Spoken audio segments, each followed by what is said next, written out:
This might ruffle some feathers, definitely make church ministry more complicated, but here we go.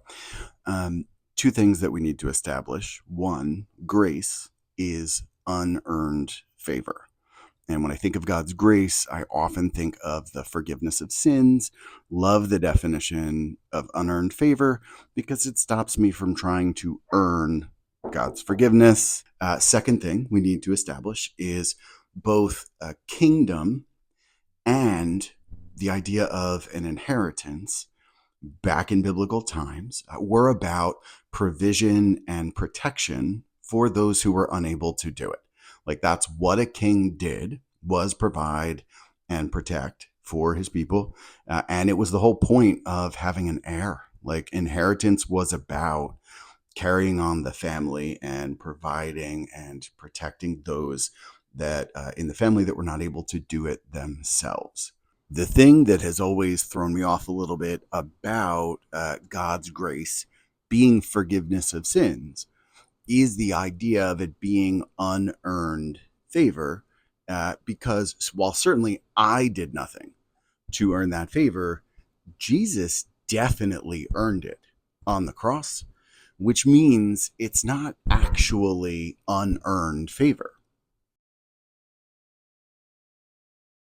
What if God's grace in my life is less about the forgiveness of sins that Jesus earned on the cross and more about the role that he allows me to play in his redemptive love, caring for those that cannot care for themselves?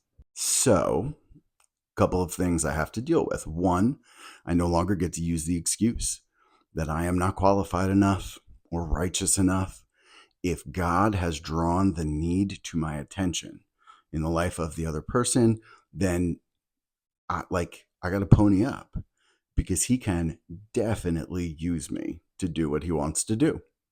Additionally, and far more complicated, there is a tendency, a fear, a well-meaning challenge in the organized local church that we are careful about who we will allow to serve in various roles. And listen, there are spaces where common sense and creating a safe environment for others is important.